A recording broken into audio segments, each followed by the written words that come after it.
Hello everyone, welcome to my channel. और आज हम बात करने वाले हैं आरबीएससी के पेपर की, जो हमने पिछली क्लास में डिस्कस किया था। हाफ पोर्शन, अभी रिमेनिंग पार्ट इसमें डिस्कस करने वाले हैं।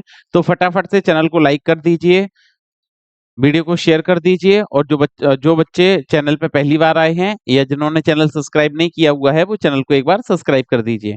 तो स्टार्ट करते हैं आज का लेक्चर। और आज के लेक्चर में क्वेश्चन नंबर 15 से हम बात करने वाले हैं। देखिए क्वेश्चन नंबर 15 क्या है।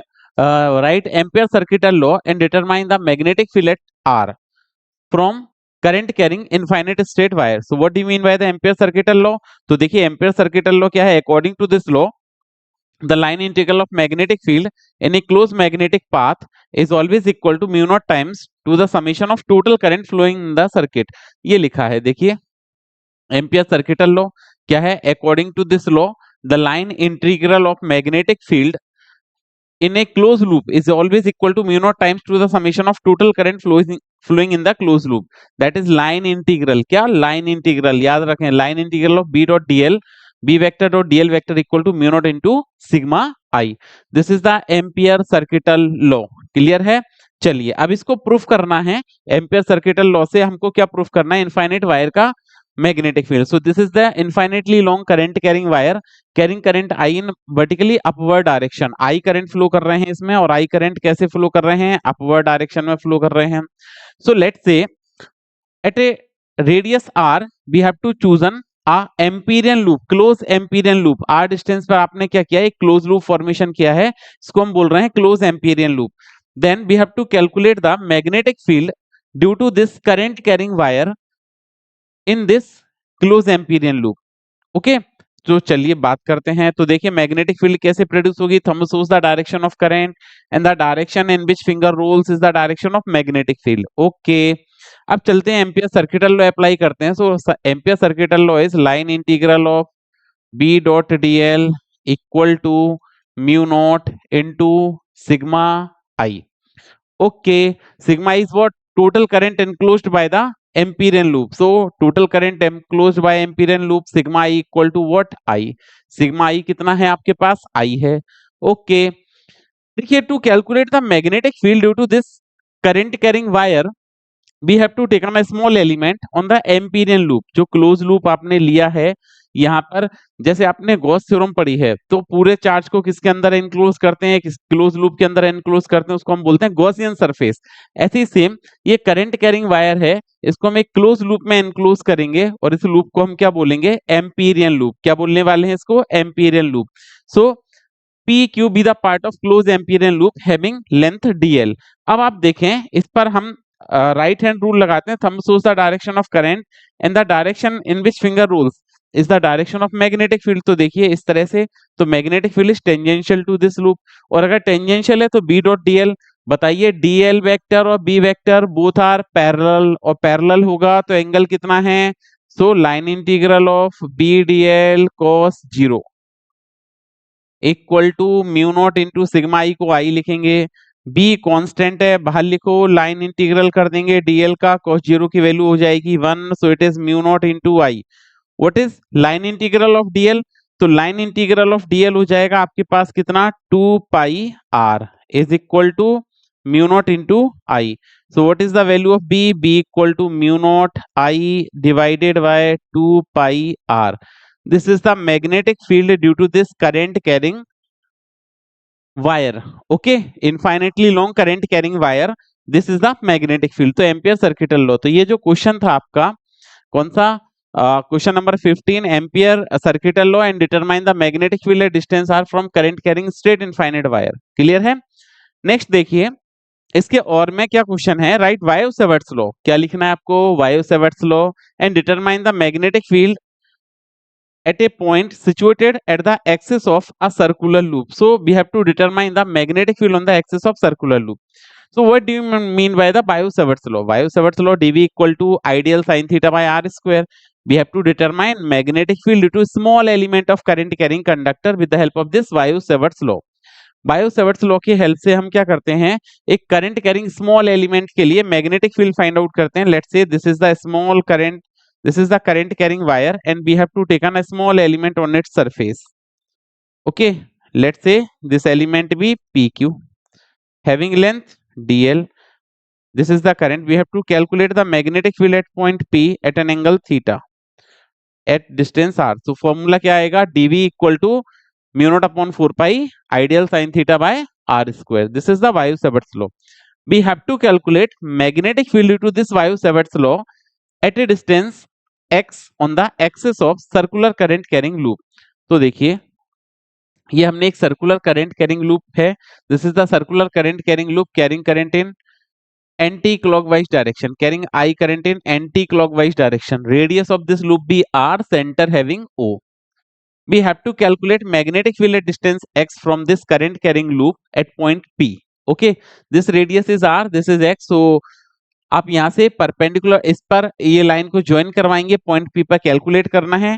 तो हमने इसको ज्वाइन करवाया, ज्वाइन करवाने पे ये आया आपका root R square plus x square. इतनी बात क्लियर है? कैसे आया है? By Pythagoras theorem. नाउ अब we know that magnetic field Biot Savart's law में राइट हैंड पाम रूल लगाएंगे. तो राइट हैंड पाम रूल से जो मैग्नेटिक फील्ड की डायरेक्शन है, it is perpendicular to observation point and small current element. क्योंकि आपको यहाँ पे क्या करना है? We have to calculate the magnetic field, and magnetic field calculate करने के लिए आप इसको एलिमेंट में डिवाइड करेंगे. Small element A B with a small element on one end of this current carrying loop having length dl. Similarly other side आपने एक और small element लिया cd, it also having the length dl. इसकी भी length क्या ली है हमने? dl ली है. और x डिस्टेंस पर this is the point p at which magnetic field is to be determined. Clear है? So this is root r square plus x square by Pythagoras theorem. Now the direction of magnetic field is perpendicular to current carrying element, current element and observation point. तो आपने जो magnetic field की direction है small element के लिए ऐसे आएगी perpendicular, and other element के लिए भी आप अगर आप कैलकुलेट करोगे सो दिस इज आल्सो परपेंडिकुलर. ये भी कैसे बनने वाली है आपकी? तो ये आएगी आपके लिए perpendicular. Let's say this is perpendicular. ठीक है, तो this is what? This is db1 and this is db2. यहाँ पे आप प्लेन बनाएंगे इसका पैरेलल. तो ये आपने इसके परपेंडिकुलर अलोंग द परपेंडिकुलर ये प्लेन ड्रॉ कर दिया. Now this is perpendicular to each other. ये जो एंगल है this angle is 90 degree and this angle is also what? This angle is also 90 degree. Clear to you? ये आपको समझ आया है क्या? चलिए आगे बात करेंगे. This angle is theta, so this is also angle theta and this is also theta. Okay, and dv1 and dv2 can be resolved into two mutually perpendicular component. तो यहाँ से एक component में resolve करो. This is dv1 sin theta and this component is what? This component is dv1 cos theta. This is what? dv1 cos theta. And here the dv2 can also be resolved into two components. This is what? dv2 cos theta, db2 cos theta, and this component is what? db2 sin theta. Clear to you? Now ये हमने बनाया diagram. अभी आगे बात करने वाले हैं magnetic field intensity at point P due to this small current element AB. We have to calculate magnetic field at point P due to this small current element AB. So now we have to write here magnetic field at P, magnetic field at point P due to small element AB.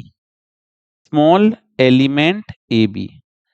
AB element के लिए आप क्या कर रहे हैं? Magnetic field calculate कर रहे हैं. We have to calculate magnetic field at point B due to this small current element AB. So by Biot-Savart's law we write here db1 equal to mu naught upon 4 pi into ideal sin theta. Theta is what? Sin 90. Ideal sin theta by r square. And what is r square? So this r square is root r square plus x square. Now ये value put करते हैं. So we get dv1. And what is the value of dv1? dv1 equal to mu naught upon 4 pi into sin ideal sin 90 IDL sine 90 divided by root R square plus x square whole square. ये clear हुआ क्या? And what is sine 90? Let's say here sine 90 because 90 क्यों आया है? इसलिए आया है क्योंकि ये टेंजेंट है इस पर। ये क्या है? सर्कल है और सर्कल पर टेंजेंट है, और टेंजेंट है तो यहाँ पे आपका एंगल बनेगा 90 और साइन 90 की वैल्यू क्या होगी? 1। We have to write the value of sine 90, it is 1। तो अगर साइन 90 की वैल्यू 1 है so we write here into 1। इसको सिंप्लीफाई करिए तो आंसर आएगा dv1 equal to mu naught upon 4 pi into IDL divided by R square plus x square. First equation clear है क्या? Now similarly magnetic field at point P due to small element CD। इस CD के लिए भी इस point P पर आप magnetic field calculate कर सकते हैं। तो कितना आने वाला है? तो देखिए हम लिखते हैं magnetic field at point P due to small element CD. So dB2 is equal to what? Same mu naught upon 4 pi into IDL divided by R square plus X square. This is the equation number 2. ये clear है क्या? Okay now dB1 cos theta, अब dB1 and dB2 both are, ये dB1 जो है इसके perpendicular है और CD एलिमेंट के dB2 है इसके परपेंडिकुलर है। So now here dB1 and dB2 can be resolve into two mutually perpendicular component. dB1 और dB2 को आप क्या कर रहे हैं? तो म्यूचुअली परपेंडिकुलर कंपोनेंट में रिजॉल्व करेंगे। So now dB1 and dB2 are equal in magnitude, so dB1 cos theta and dB2 cos theta are equal in magnitude and opposite in direction, so they will be cancel out each other. While the component dB1 sin theta and dB2 sin theta are same in direction, so they will be added. They become added. So hence we can say that resultant magnetic field at point P, resultant magnetic field at point P, resultant magnetic field at P. तो P पे अगर आप resultant field बताएंगे तो देखिए ये तो दोनों स्मॉल एलिमेंट हैं, अब आप नंबर ऑफ एलिमेंट इंक्रीज करेंगे इधर इधर इधर इधर तो बहुत सारे कंपोनेंट आने वाले हैं, और अगर मैनी कंपोनेंट आएंगे तो आप टोटल मैग्नेटिक फील्ड लिखेंगे B इक्वल टू सिग्मा, या आप ऐसे लिख सकते हैं इन सभी अलोंग द डायरेक्शन वाले कंपोनेंट को ऐड कीजिए तो आप लिखेंगे dB1 sine theta plus dB2 sine theta plus dB3 sine theta plus dash dash dash, and we know that from equation 1 and 2 dB1 equal to dB2, और अगर ये equal है तो what is the resultant? B equal to dB1 sin theta, इसको भी हम dB1 sin theta लिख सकते हैं, क्यों? क्योंकि इक्वल है। तो dB1 sin theta plus dB1 sin theta plus dB1 sin theta सबको करिए ऐड, तो this is sigma dB1 sin theta. क्या फॉर्मूला बनेगा? B equal to sigma dB1 sin theta. ये समझ आया क्या? ओके चलिए देखिए थोड़ा सा और आगे बढ़ाते हैं इसको।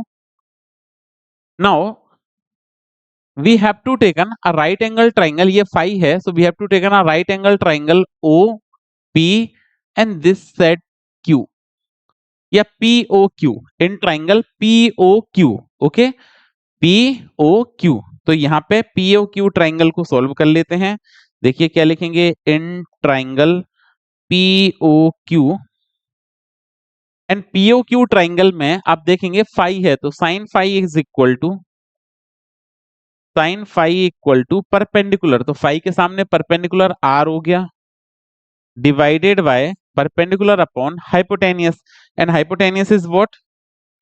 तो hypotenuse is root R square plus x square, root R square plus x square, ये हमने लिख दिया। चलिए आगे हम इसको करते हैं सिंप्लीफाई, और अगर आप आगे सिंप्लीफाई करेंगे तो B is equal to what?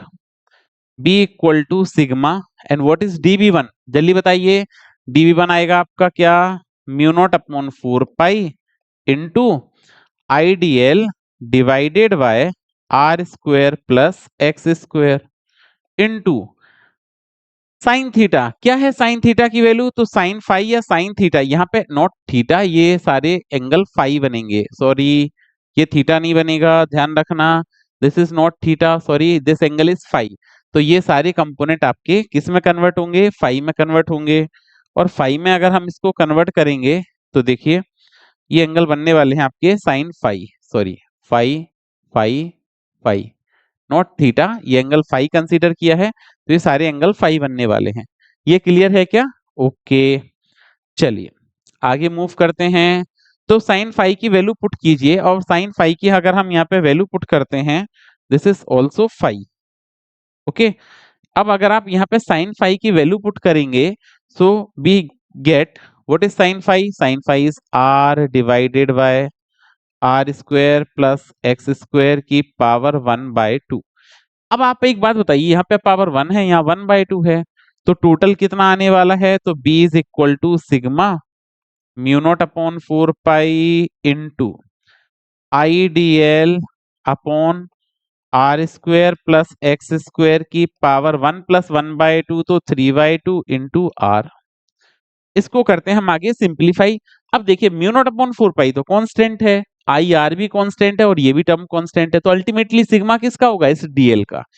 और जब आप डीएल का सिग्मा करेंगे तो देखिए छोटे छोटे सारे एलिमेंट ये डीएल डीएल डीएल डीएल सारे मिलकर एक सर्कल का फॉर्मेशन करेंगे और सिग्मा डीएल की वैल्यू 2 पाई आर आएगी। कितनी आएगी? 2 पाई आर। ओके, तो देखिए सिग्मा डीएल की वैल्यू हम लिखते हैं 2 pi R, we know that here. पहले इसको एक बार सिंप्लीफाई करते हैं, b equal to mu naught upon 4 pi into I R divided by R square plus x square की power 3/2 into sigma dl. And what is the value of sigma dl? So we know that here sigma DL is equal to 2 pi R. Sigma dl की value क्या बनने वाली है? 2 pi are. और अगर sigma dl की value 2 pi are बनने वाली है तो देखिए फाइनल सॉल्यूशन आपका क्या बनेगा यहाँ पे? So the final result is b is equal to mu naught upon 4 pi into I R divided by R square plus x square whole power 3/2 into sigma DL is 2 pi R. ये हमने लिख दिया, clear है? अच्छा, आगे ध्यान देते हैं। आगे देखिए 2 पाई से ये 2 पाई कैंसिल, 2 टाइम्स मल्टीप्लाई कीजिए तो b equal to mu naught I R square divided by 2 R square plus x square whole power 3/2। This is the final result. Clear to you? इस तरह से हमको ये सॉल्व करना था। चलिए मूव करते हैं नेक्स्ट क्वेश्चन पे। नेक्स्ट क्वेश्चन में देखिए क्वेश्चन नंबर 16 कह रहे हैं what is photo electric effect. So photo electric effect क्या होगा? When light of suitable wavelength and frequency falls on the metal surface. जब किसी मेटल सरफेस पर आप लाइट फॉल करवाएंगे having suitable wavelength and frequency then electrons are rejected from it. Such phenomena is called photoelectric effect because in this phenomena whenever the electron is ejected then current flows in the circuit and this is called photocurrent and phenomena is called photoelectric effect. फिर कह रहे हैं draw the diagram of arrangement, circuit diagram of arrangement of study of photoelectric effect. What is the effect of potential on photocurrent and when intensity of light is constant draw graph. ये आपका question है।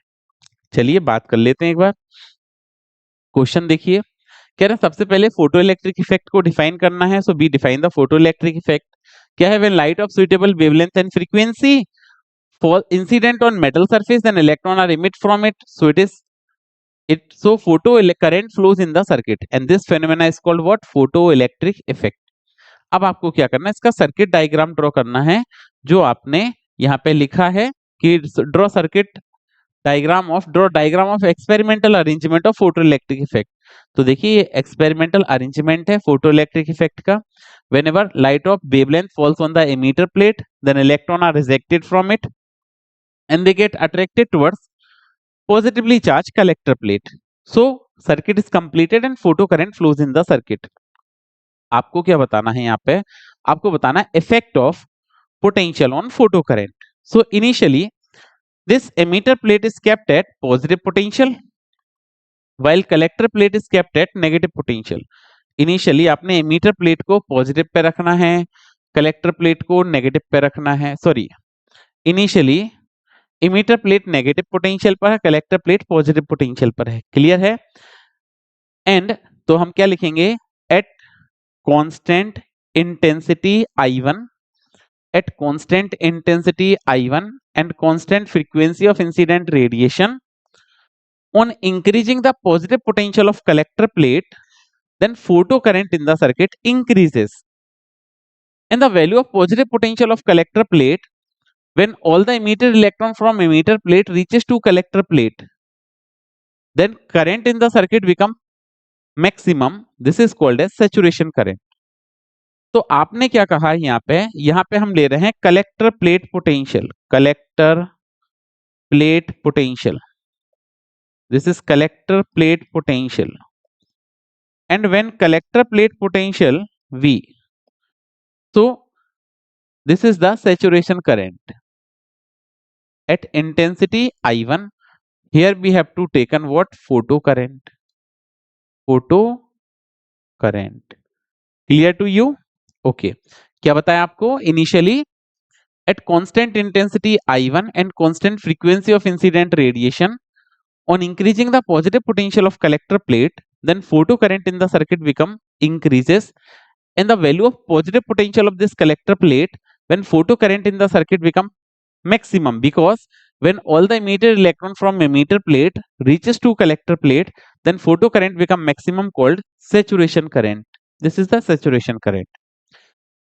And after saturation current, on increasing the positive potential of collector plate, photocurrent in the circuit will not be increases.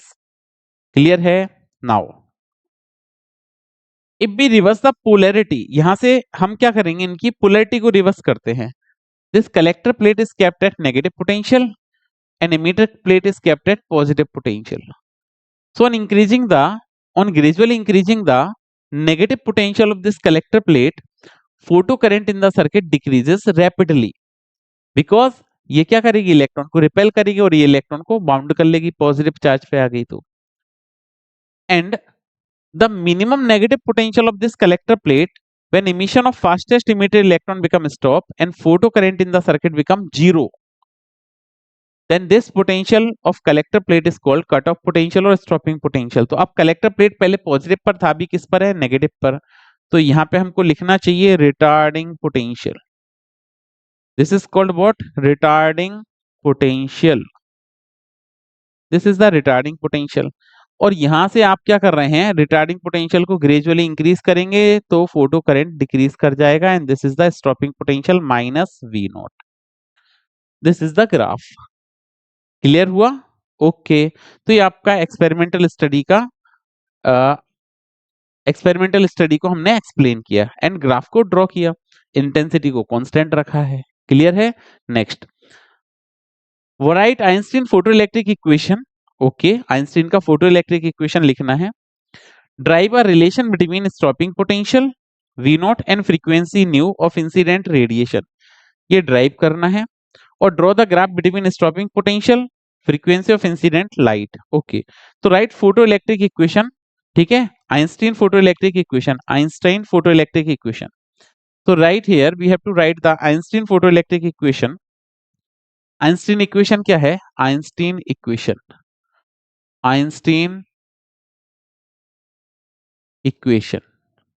तो Einstein photoelectric equation, according to Einstein, whenever a photon of energy E equal to h nu, क्या लिखेंगे? when a photon of energy E equal to h nu falls on metal surface, then energy of photon is utilized in two ways. When a photon of energy E equal to h nu falls on the metal surface, then energy can be utilized in two ways. First, some part of energy is used to liberate the electron from the metal surface, called as work function. क्या लिखेंगे यहाँ पे? Some part of energy of photon, जो E equal to h nu energy का photon है, whenever it is falls on the metal surface, then energy of photon is utilized in two ways. Some part of energy of photon is utilized to liberate the electron from the metal surface, and this is called what? Work function. And second part is remaining part of energy of photon is utilized to increase the kinetic energy of emitted electron. Clear to you? That's why we can say that Einstein equation लिखते हैं आप तो energy of photon is utilized in work function and maximum kinetic energy of electrons. And what is the energy of photon? Equal to h nu phi naught plus k max. Transfer कीजिए so maximum kinetic energy is h nu minus phi naught. This is the equation. Now phi naught can also be written as k max is equal to h nu minus h nu naught. This is also the Einstein equation. And we write if mass of electron is m and it emit with speed v, then maximum kinetic energy is half mv square. So half m v maximum square is equal to h is common. This is nu minus nu naught. This is also Einstein photoelectric equation. Now, if kinetic energy is converted into kinetic energy of electron, kinetic energy of fastest emitted electron, fastest emitted electron कितना होगा? तो kinetic energy K equal to energy is QV, work. We know that by the formula of potential, work equal to energy QV, and charge of electron is E and stopping potential is V naught. तो यहां से अगर आप ये kinetic energy को लिखोगे तो एक और इक्वेशन बनेगी E V naught is equal to h nu minus h, और h nu naught को आप लिख सकते हैं phi naught. This is the equation. And this equation can also be converted in the form of graph. कैसे convert करेंगे? तो आपने लिखना है यहाँ पे क्या? E V naught is equal to h nu minus phi naught. E को लाइए अपॉन में, so V naught equal to h nu minus phi naught upon E. Separate करिए, तो V naught is equal to h upon E into frequency minus phi naught upon E. And this equation is similar to equation y equal to mx plus c.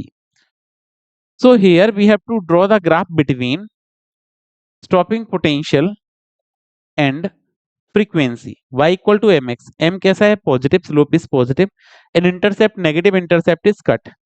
So now the graph is like this. Graph किस type से मिलने वाला है आपको?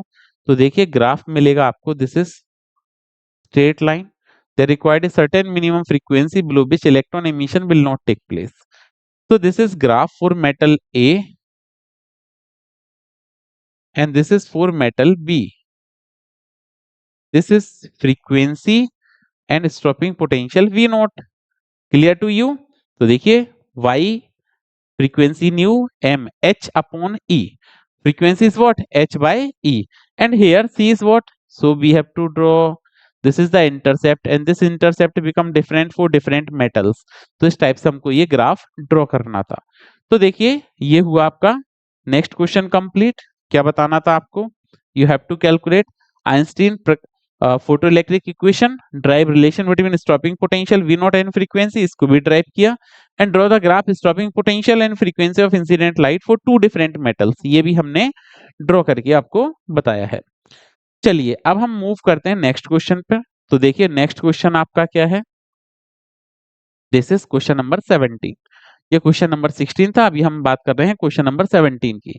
Determine the root mean square value of alternating current. Alternating current की आपको एक तो root mean square value calculate करनी है. Next, a capacitor of capacity C is connected in AC circuit. Find capacitive reactance, phase relation between current and voltage and draw the phasor diagram. इसके बारे में हमको डिस्कशन करना है. चलिए start करते हैं. तो स्टार्ट देखिए, this is the RMS value of AC. IRMS equal to I naught by root 2 और 0.707 into I naught. This is the RMS value of AC. अब प्योरली कैपेसिटिव सर्किट आपको ड्रॉ करना है और प्योरली कैपेसिटिव सर्किट में capacitive circuit capacity से connected with AC, capacitive reactance में phasor relation चाहिए और फेजर डायग्राम चाहिए. ओके चलिए देखिए, let's say a capacitor of capacity C connected with the AC source. when a capacitor having capacity C connected with AC source. So this is the AC and voltage across capacitor is VC. What is the when alternating source is connected across the capacitor, then equation of alternating voltage at an instant t is V equal to V naught sine omega t. Equation number first. Clear to you? When a capacitor is connected across the AC source, then equation of alternating voltage is V equal to V naught sine omega t. V naught is maximum value, V is the instantaneous value. Now what is the when capacitor is connected to AC source, so capacitor is charged, which is Q equal to CV, and we have to write here what is V. Put value of V from equation 1, so Q equal to C V naught sine omega t. This is the equation number 2. But whenever the capacitor is charged, then capacitor is not charged instantly, but it charged gradually. So gradually charge होगा तो the current is rate of change of charge I equal to dq by dt. And here we have to put the value of q. और यहाँ पे अगर आप q की value डालते हैं तो I is equal to d upon dt of q. q को क्या बोलेंगे? तो q को बोलेंगे c v naught sine omega t. ये q की वैल्यू आ गई. डिफरेंशिएट कीजिए. डिफरेंशिएट करेंगे so I equal to C V naught is constant and d by d t of what sine omega t. Sine omega t का करिए differentiation, so current आएगा क्या C V naught. Differentiation of sine omega t is cos omega t and omega t तो into omega. तो final result आपके पास यहाँ पे current के लिए क्या बना? I is equal to omega C V naught cos omega t. ये क्लियर हुआ क्या? Okay. Now we have to write here current is V naught by 1 upon omega C. इसको थर्ड रेशियो में लिखा into cos omega t. Okay. But cos omega t को आप sin 90 plus theta भी लिख सकते हैं, तो हमने लिखा sin pi by 2 plus omega t. sin 90 plus theta cos theta. V naught upon 1 upon omega C. तो देखिए करंट की वैल्यू क्या होती है? For current to be maximum क्या लिखेंगे? फॉर मैक्सिमम करंट, चलिए यहीं लिखते हैं for maximum current.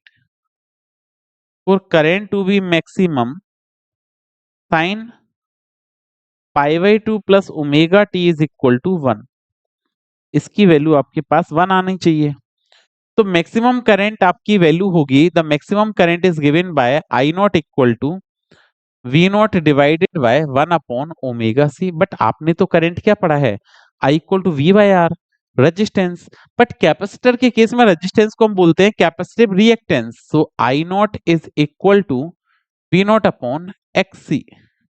And what do you mean by the XC here?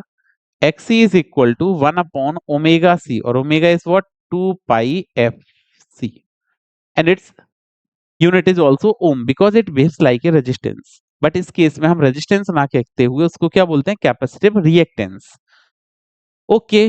Now then from equation number 3, this is the equation number 3. तो फ्रॉम इक्वेशन 3,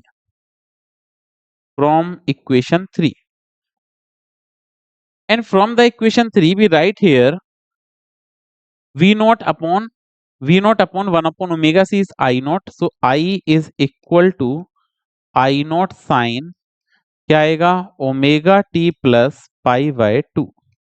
ये आ जाएगा equation number 4. And when we compare equation first and equation number 4, so current is leading to the voltage by an angle pi by 2. तो जो current है it leading to the voltage, और how much voltage it lead? Pi by 2. तो अगर आप यहाँ पे इसका फेजर इंडिकेटर डायग्राम ड्रॉ करना चाहते हैं तो देखिए इस टाइप से ये डायग्राम इसका ड्रॉ होगा इस तरह से. This is the equation of voltage V equal to V naught sine omega t. ये करंट के, ये वोल्टेज के लिए हमने ग्राफ ड्रॉ किया है. Okay, this is for voltage. And now for current we have to draw here. Current के लिए आप ये लिखेंगे, ये करंट है, sorry, current is leading to the voltage by an angle pi by 2. Pi by 2 से लीड करेगा, so this is the value of current.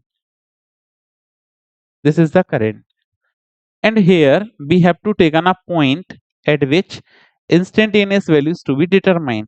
तो करंट की वैल्यू हमने यहाँ पे कोई एक पॉइंट ले लिया, इन दोनों पॉइंट्स का आप लेते हैं प्रोजेक्शन। कहाँ प्रोजेक्शन ले रहे हैं बताइए? तो इस पॉइंट पर हम ले रहे हैं यहाँ पे प्रोजेक्शन, एंड हेयर इसका प्रोजेक्शन जैसे आप लेते हैं तो इसको इससे ज्वाइन करवा दीजिए एक पॉइंट, एंड सेकेंड पॉइंट इनको भी दोनों को ज्वाइन करवा दीजिए। एंड देखिए एंगल है π/2, so this is the voltage V like this, and 90 degree पर आपको ये करंट ले लेना है। This is the current I and this angle is what π/2, and this is what omega t, voltage V, current I, this is the graph. And ये किसको represent कर रहा है? V equal to V0 sine omega t, and this represent the I equal to I0 sign omega t plus π/2। And what is the how the phasor diagram when we draw, we have to draw between time t or sometime it is also given that omega t, तो जिसमें भी आपसे पूछें, और v और I like this। so this is the calculation in purely capacitive circuit जो आपसे पूछा गया था इसमें कि कैपेसिटिव सर्किट में आप इनकी कैलकुलेशन करके बताइए। तो what is resonance and determine the what is draw the root mean square value, and capacitive of capacitance C is connected with AC source, capacitive reactance बताइए, phase relation between current and voltage बताइए, phasor diagram बताइए। ठीक है, okay. A capacitor of capacitance is connected across the AC source, what is capacitive reactance आ गया, phase angle और चाहिए हमको। तो when we have to calculate the phase angle between voltage and current, phase angle की बात कर लेते हैं यहाँ पे। What is phase angle? तो जब आप फेज एंगल की बात करेंगे, so we have to taken phase angle is tan phi, and tan phi is equal to what? Perpendicular upon base. This is perpendicular upon base. अब आप एक बात ध्यान दीजिए कि देखिए ये हमने बनाया है डायग्राम, और फेजर डायग्राम में आप देख रहे हैं वोल्टेज और करंट में फेज एंगल है π/2। तो what is the phase angle between voltage and current? It is π/2। Phase angle आपको बताना था, तो यहाँ पे इसकी जरूरत ही नहीं है। हमने क्या लिखना है? v इक्वल टू, हमने लिखना है V is equal to what? V0 sin omega t. And what is the equation of current? I equal to I0 sin omega t plus π/2. अब आप कंपेयर कीजिए दोनों में कितने का डिफरेंस आ रहा है? फेज एंगल π/2 का। So we can say that phase angle between voltage and current is what? π/2. Clear to you? Okay. चलिए नेक्स्ट क्वेश्चन क्या है आपका? नेक्स्ट क्वेश्चन है हमारे पास में, and this is the next question. कह रहे हैं what do you mean by the resonance? Determine the resonance frequency of series circuit, LCR circuit, and draw the graph for angular frequency omega with variation current. Okay, resonance क्या है? Resonance frequency calculate करनी है आपको। तो here resonance, what is resonance?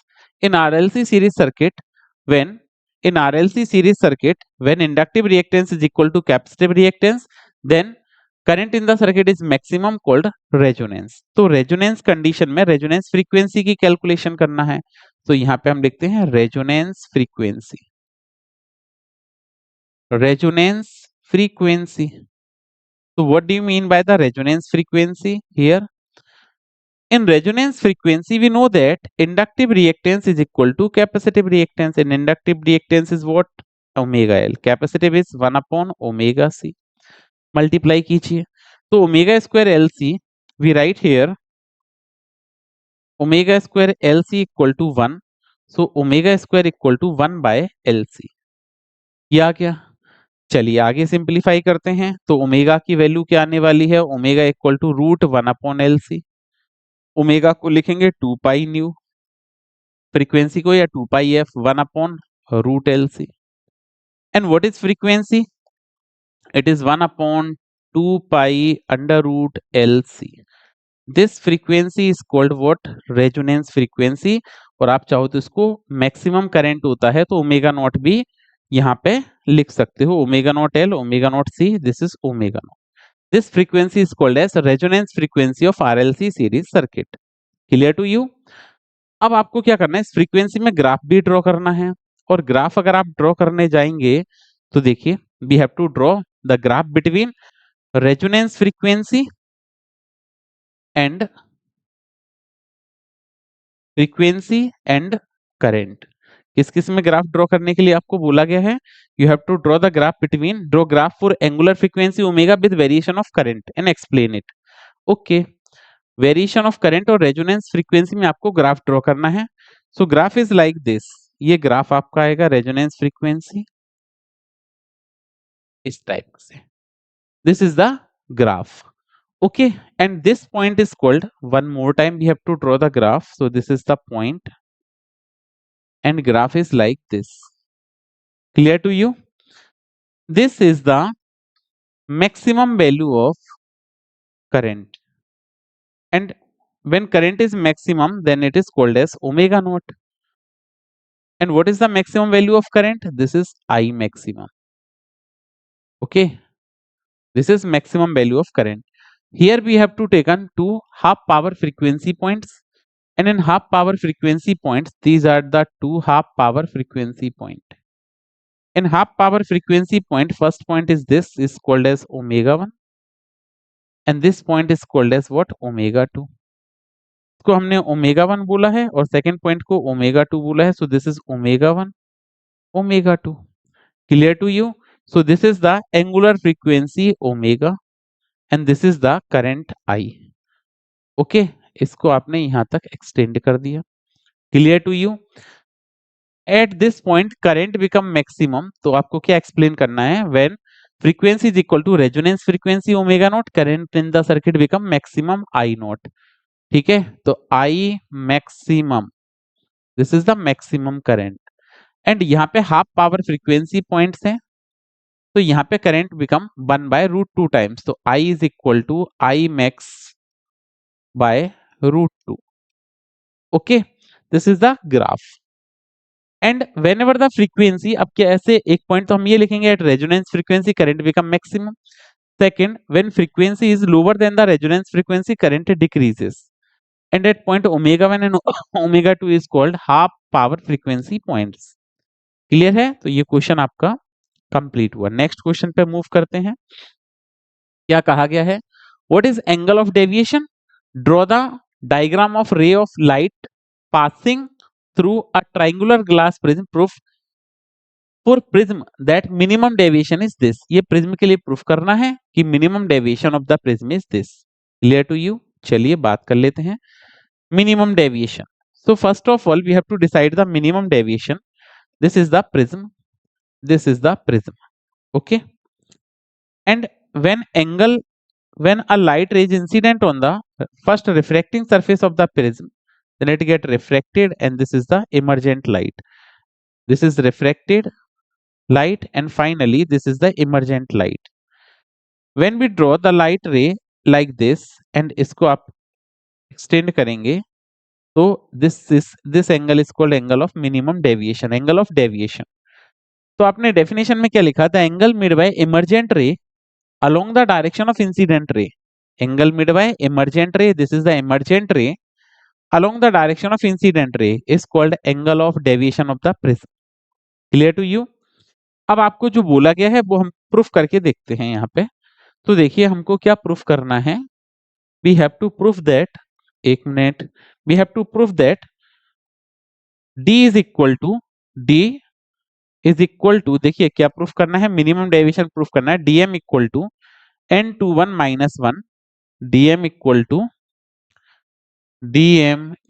To n21 minus 1 इंटू ए. ये आपको प्रूफ करके बताना है फॉर ए प्रिज्म. ऐसा आपसे क्वेश्चन में बोला गया है. चलिए प्रूफ करते हैं. तो again we have to taken a triangular prism, and this is the triangular prism. One light is incident on its one refracting surface. This is the first refracting surface. Light is incident, and after refraction it become parallel to base of the prism, and this is the emergent. अगर आप यहाँ पे normal draw करते हैं इन surfaces पे, तो देखिए एक normal, this is the normal first, and this is second normal on the surface. Okay, चलिए बात कर लेते हैं. This is A, B, C. Angle of prism is A. Now we have to write here, this is the incident ray, refracted ray, emergent ray.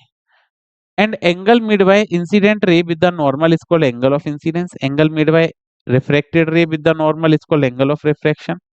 This is R2 and this is the angle of emergent E. Clear to you? Okay. Now ये proof करने के लिए हमने क्या किया, इसको थोड़ा सा आपको अच्छे से दिखाई दे इसलिए हमने इसको थोड़ा बड़ा बना दिया इस तरह से।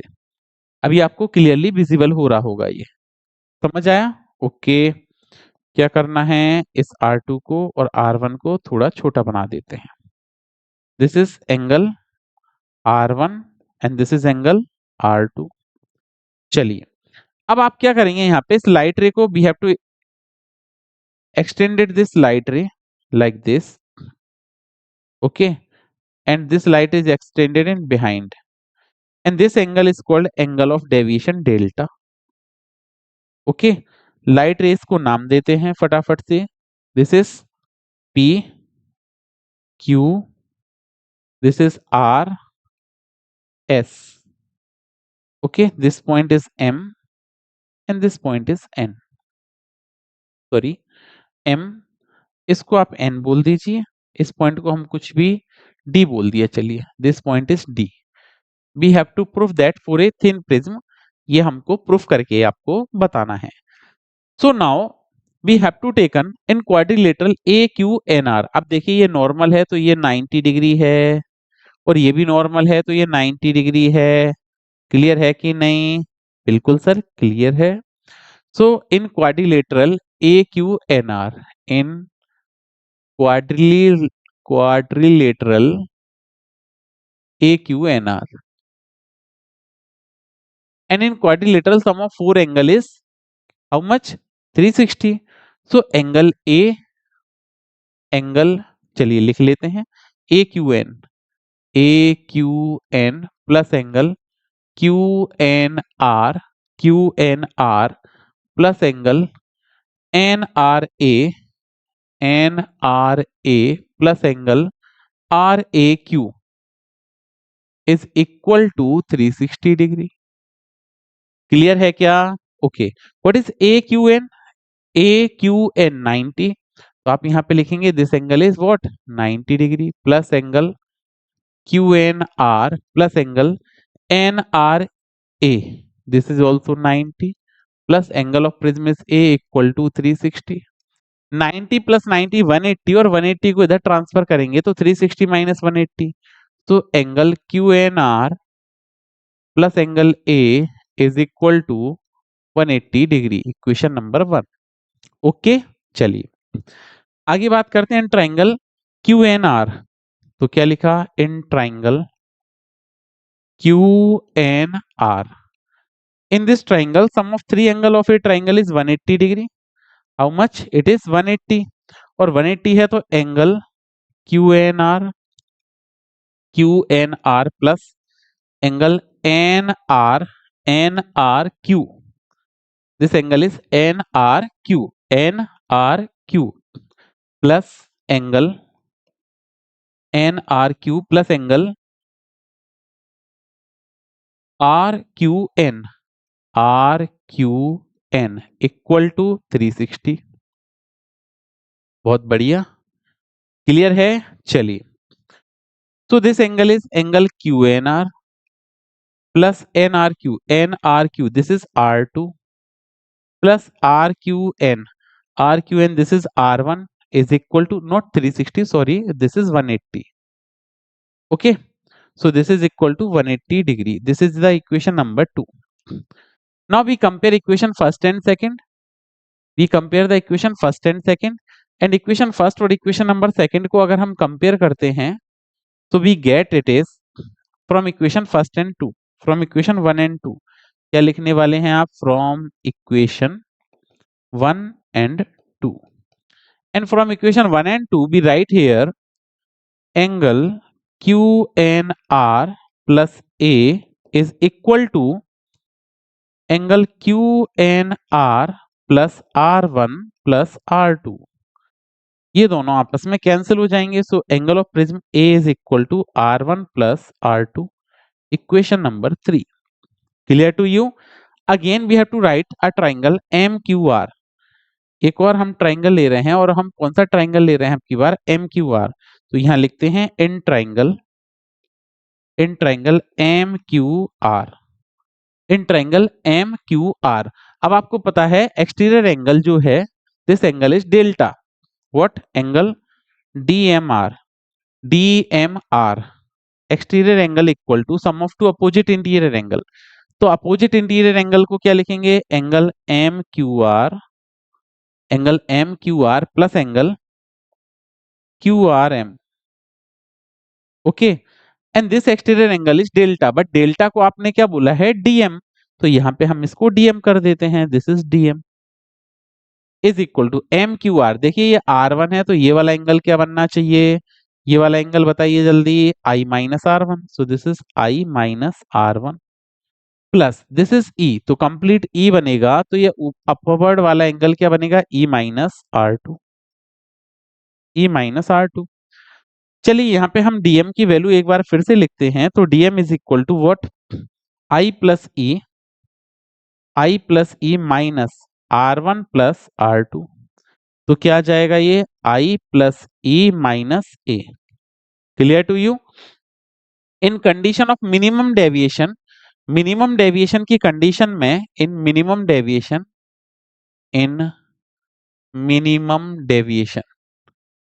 और अगर आप मिनिमम डेविएशन की कंडीशन में I is equal to E, R1 equal to R2, और जो डेल्टा है वो DM ही हो जाएगा। ठीक है, डेल्टा क्या हो जाएगा? DM हो जाएगा। अगर आप यहाँ पे डिफरेंशिएट करना चाहते हैं तो अभी इसको सिंपली हम डेल्टा भी डाल सकते हैं। This is delta, this is delta, this is delta. Okay, तो डेल्टा को DM लिखा, तो इक्वेशन नंबर 3 का यूज करिए, and by using the equation number 3 what we write? We write A equal to R plus R। Let's say this is small r, तो 2R equal to A, so we can say that R equal to what? A by 2। ये हमने R को proof किया। What is R? A by 2। Delta को आप DM लिख रहे हैं, so DM is equal to what? I plus E को भी I minus A।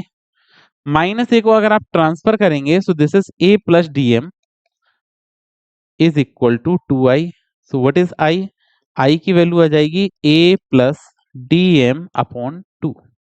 This is the current I and this is the R।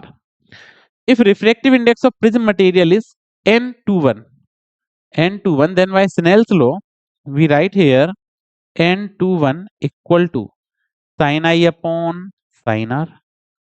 Now put value of I and R। I और R की value put कीजिए।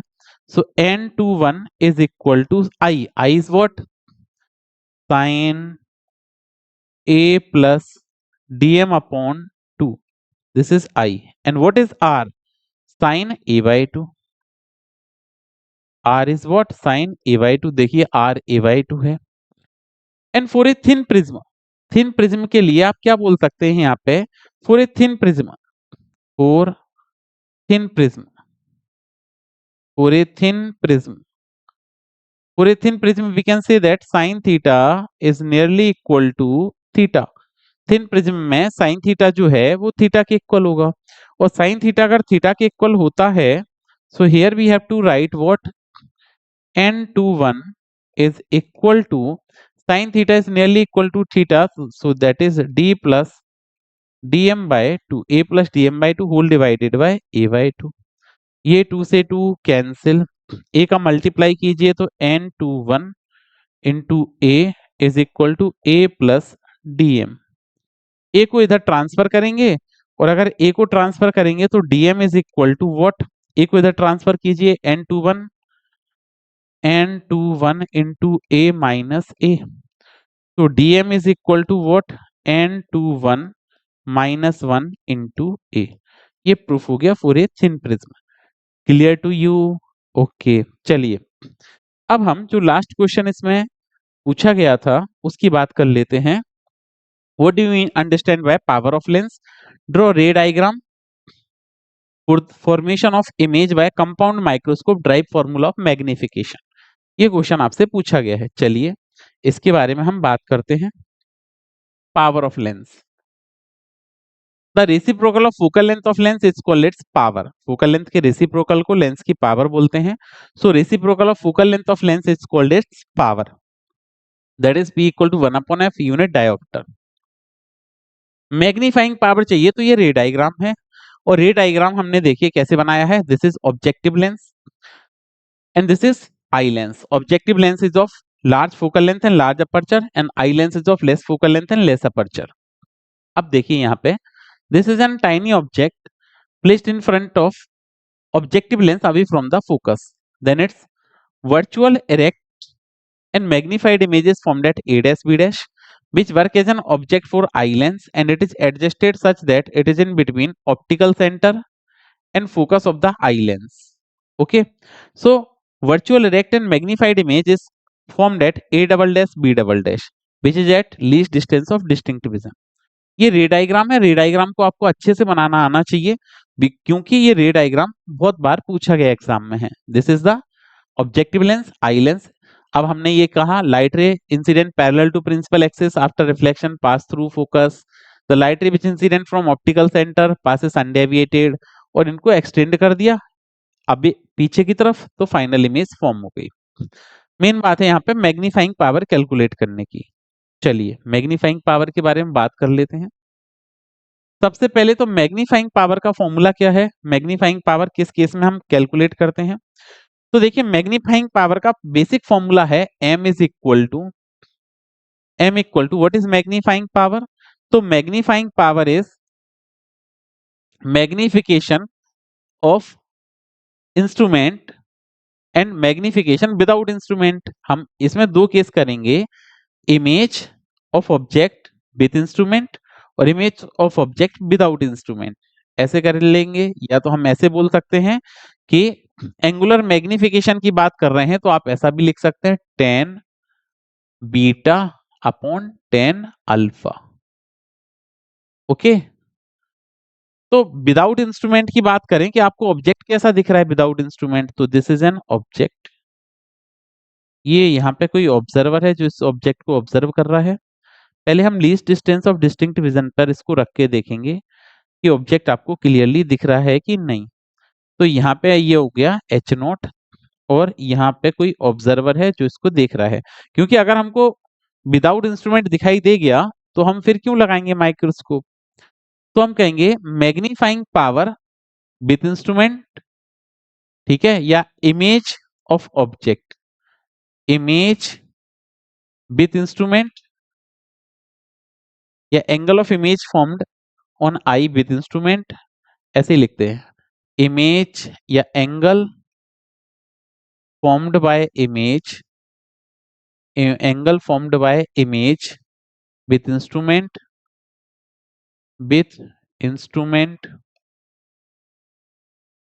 Instrument से मतलब है, meaning है यहाँ पे microscope, to the angle formed by object without instrument, angle formed by object on eye, angle formed by object on eye with instrument, without instrument. ये बेसिक हो गया। इसका मतलब है m equal to tan beta by tan alpha. अब simply हम tan beta और tan alpha को कैलकुलेट करने की कोशिश कर रहे हैं यहाँ पे।